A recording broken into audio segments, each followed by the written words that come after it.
Hello, my name is Bonnie Burke and I work for Workforce Resource. Today's presentation is all about customer service. There will be a set of 3 separate webinars, and if you attend all 3, and I'll talk about that again in a little bit, you will receive a certificate of completion in customer service. So the first part is about the importance of exceptional customer service. Some of the takeaways that I hope that you learn from attending this webinar is just the ability and the thought process to align your skills and your current knowledge and realize what is actually needed for a career in customer service. So pretty simple, right? So I just want you to be able to align your current skills and knowledge that are needed for a career in customer service. So remember I talked about that certificate? Well, these are the 3 webinars that you need to attend, and then we will give you a certificate in customer service. So the first one, of course, is the one you're attending now.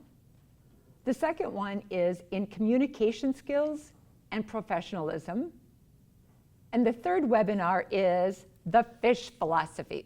So it's 4 fun principles of customer service.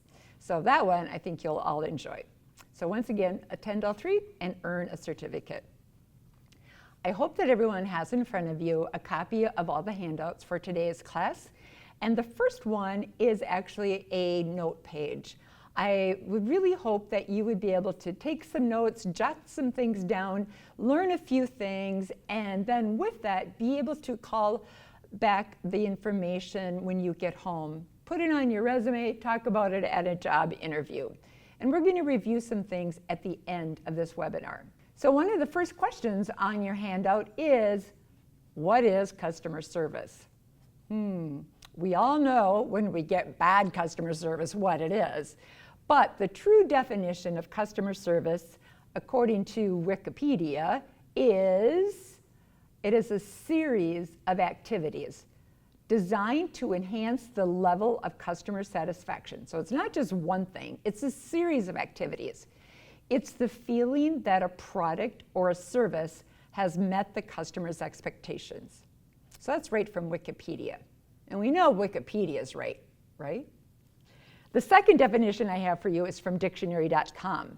So dictionary.com defines customer service as assistance and other resources that a company provides to the people who buy or use its products. Pretty simple, assistance and resources. So we're going to talk about what are those resources and what are those assistance and the skills that are required to meet those expectations.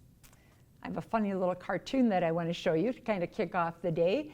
It's a little guy on the phone and he says, hey, someone calling themselves a customer says they want something called service? Really? Do you ever feel like that when you're shopping or you're at the bank or the grocery store? Sometimes I do. I'm sure you do also. So I want to start with, why is this so important? Well, I did a little research for this presentation and found some very interesting statistics about customer service. So to begin with, listen to this statistic. It takes 12 positive customer service interactions to make up for 1 negative. 12 positive interactions to make up for 1 negative. The second piece that I want you to think about is the average upset customer will tell 8 to 16 people. Really? So think of the last time you were upset. Might have been with a bill, might have been at a restaurant with your meal. How many people did you tell? 8? Was it 16? Well, if you use social media like Facebook or YouTube, you probably have just told thousands. So I have this really fun video that I want you to watch and find out how many people that this person told about his poor customer service with United. The video is called United Breaks Guitars. So I contacted the gentleman who made this video, And he said, absolutely, go ahead and use it if it can help people learn more about the importance of customer service. So his name is David Carroll, and I hope you enjoy this song. I flew United Airlines on my way to Nebraska. The plane departed Halifax, connecting in Chicago's O'Hare. While on the ground, a passenger said from the seat behind me, my God, they're throwing guitars out there. The band and I exchanged a look, best described as terror, at the action on the tarmac, and knowing whose projectiles these would be. So before I left Chicago, I alerted 3 employees who showed complete indifference towards me. United, United, you broke my Taylor guitar. United, United, some big help you are.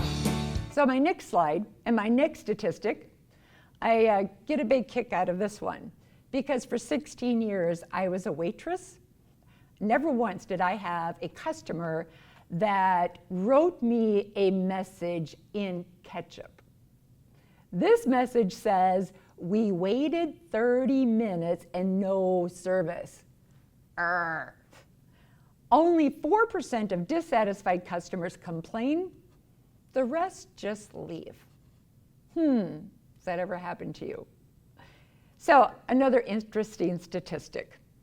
70 to 90% of people who do complain have said that they will buy again if their problem is resolved in a timely manner. That's a nice statistic, isn't it? That 70 to 96% of us will buy again if our problems are resolved. You know, retail places, restaurants, stores, they're all human and we all make mistakes. So what this statistic tells me that as a society, we're pretty forgiving if our problem is resolved. However, the gentleman, Dave Carroll, who put together that video on United Breaks Guitars, has a really fun website that he has started since his experience at United. His business is called Grapevine. So if you do have a customer service issue that you cannot get resolved yourself, his business now will listen to your side and he will become an arbitrator and he will help you resolve your issue. Pretty cool service, right? I talked to David and he said it's pretty successful and they've been able to help not just customers, but also businesses as well. So I want you to think about a time that you have had great, exceptional, outstanding customer service. Is it hard to think of it? For me, it's not. This past weekend, I took my adult children. We were camping for 3 days, and we stopped at 3 different restaurants. At the campground, we rented canoes. The whole weekend, we just had wonderful customer service. People were polite. They talked to us if our orders were going to be late. They were really funny, one of the waiters were. So that was something that happened to me just recent. So now I want you to think about a time when you had bad customer service. For most of us, it's easier to remember the bad than it is the good.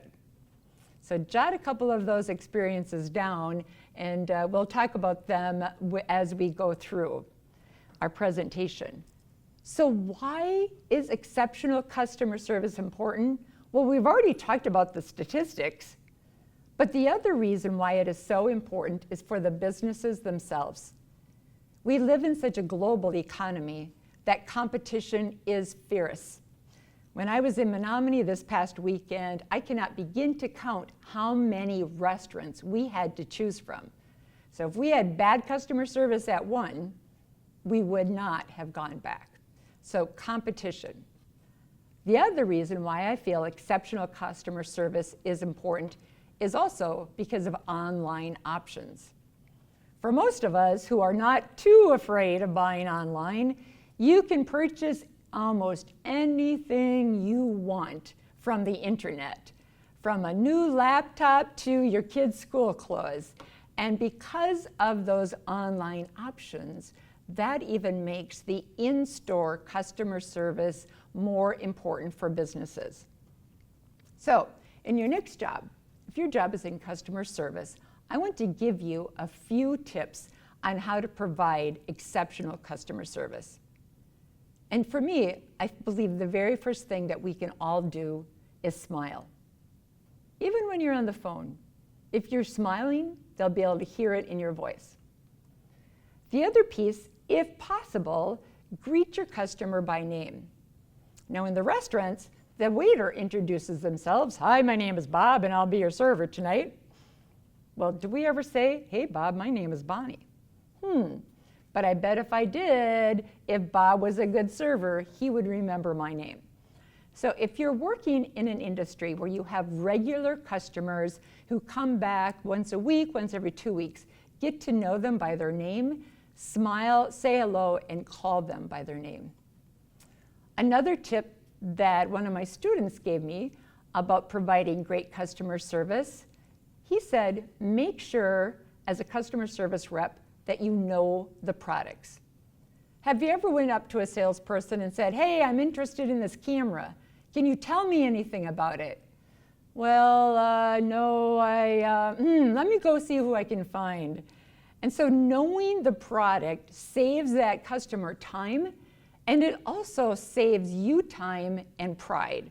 So if your employer hasn't given you through the training period yet, so you know the products, maybe take a step back to say, hey, I'm not really good at X. Can you give me a hand here? Because I want to be able to answer my customers' questions.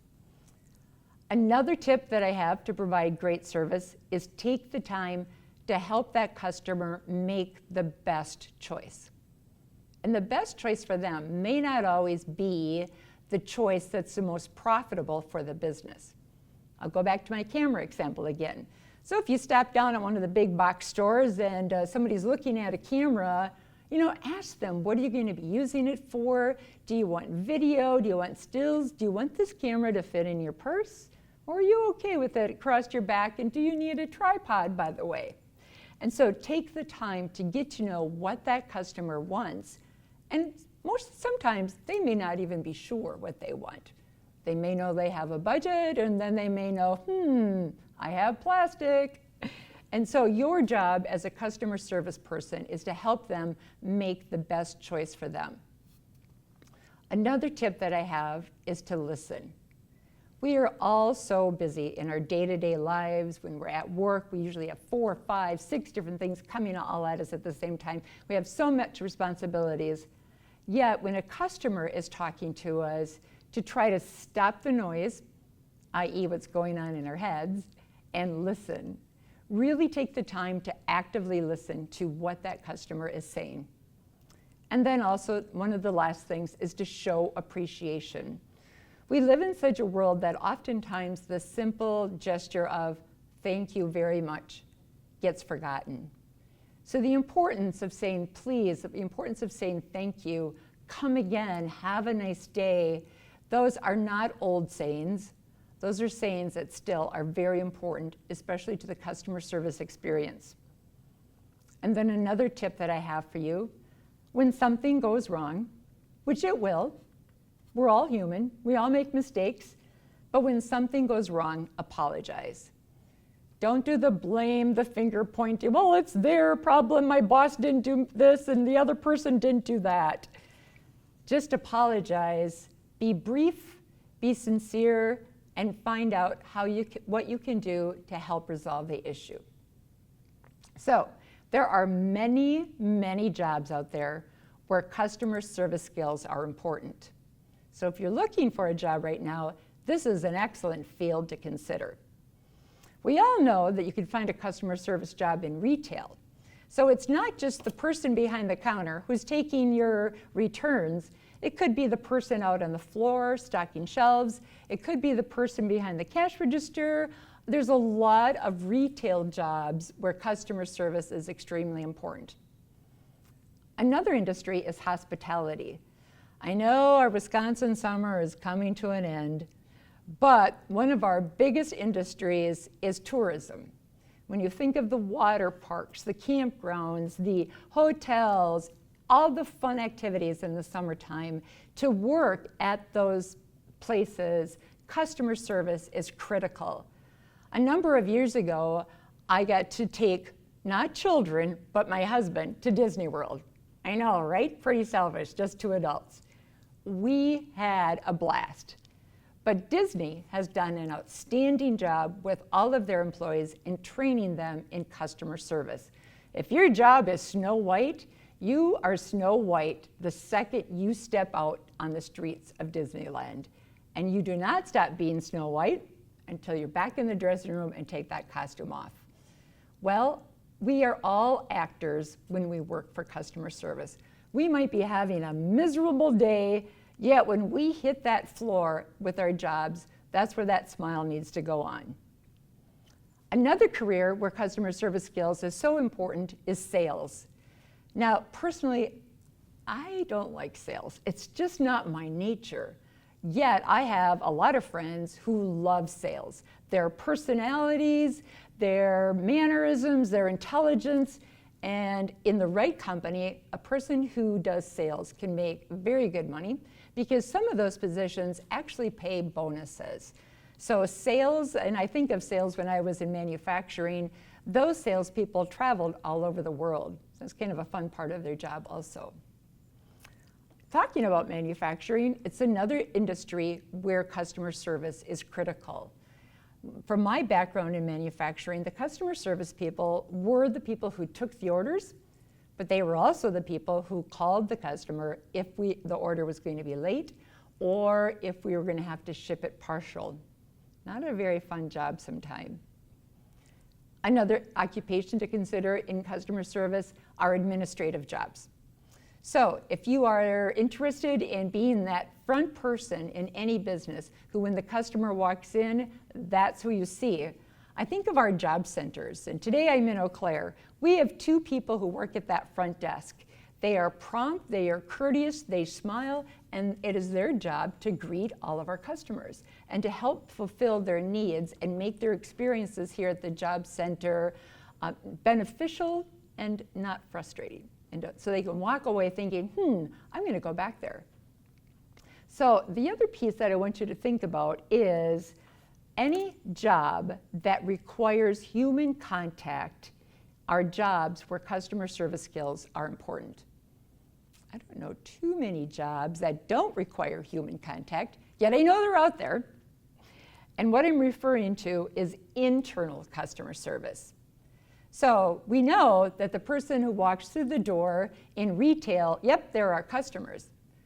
But did you know that your coworkers are your internal customers? So to treat them with the same mannerisms that we just spoke about as our external customers. So we have almost every single job, unless you're self-employed, has internal customers. So I want to talk about some of the qualifications. So if any of this has enticed you, I'm going to tell you some things that you can do to obtain a job in customer service. One of the most important qualifications that we've heard from employers is just reliability. The ability to show up for work on time, maybe even a few minutes early, come back from work, be there when you're needed, and sometimes even be there when, hey, you know what? I need to call you in on your day off. So reliability. Communication skills, the ability to talk to strangers without stuttering and stammering, which that's me a lot of times, but the ability to listen and speak to customers is very important. This is my weak spot, so I'm going to share this with you. A qualification is the ability to pay attention to detail. That's why I'm not an accountant, because I naturally don't have that ability. I always think that's one of the reasons why I struggle with technology, because with technology, there's a lot of detail. So, but in customer service, your job may require you to have to pay attention to detail. At the end of your shift, if you are at the checkout counter, that till better be accurate. Another soft skill that I think is imperative in the field of customer service is having a positive attitude. And I know that's not always easy. Our days get crazy. We have demands at home. We have customers that are really crabby. But yet, to smile, to fake it until you make it, actually is a part of your job in customer service. And another qualification is professionalism. Take a look at waitresses that serve you in a restaurant. How are they dressed? Are they clean? Are their nails clean? Is their hair pulled back?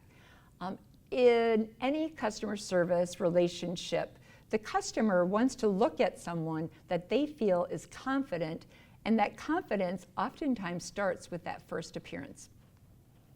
Another qualification that for some people is difficult because we cannot go back and correct errors is having a clean background check.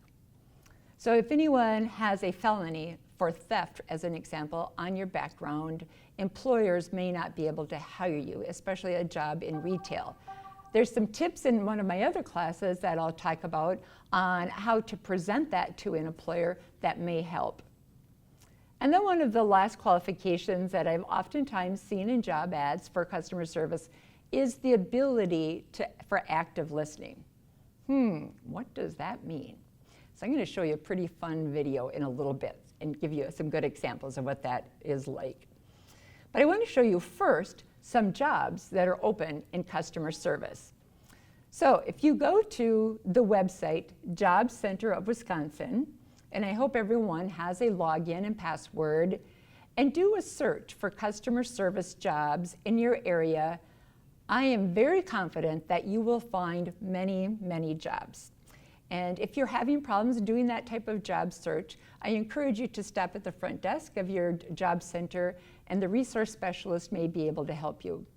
So definitely take a look at the Job Center of Wisconsin's website for jobs that are open in customer service. So I want to do a quick review of some of the things that we talked about today. So what is customer service? I wonder if you have this in your notes. Your answer is, it's assistance and resource that a company provides to the people who buy or use its products or service. I think of my neighbors. They hire a service to mow their lawn. Their lawn is always beautiful. I wish I could hire that service. Yet she talks about the person who mows their lawn every time. There's not grass all over their lawn. If a plant is broken, they fix it. They pick up anything that's blowing on the lawn. They provide a service, and they go above and beyond their expectations. So what can you do to provide exceptional customer service? And I'm not just meaning the well, okay customer service. I mean exceptional. Smile. And how easy is that? Know your products, listen to your customers, and when something goes wrong, apologize. And then also know when to get assistance. There may be times when you may not know the product, or you may have a customer who is a little irate, and in that situation, know when to get assistance.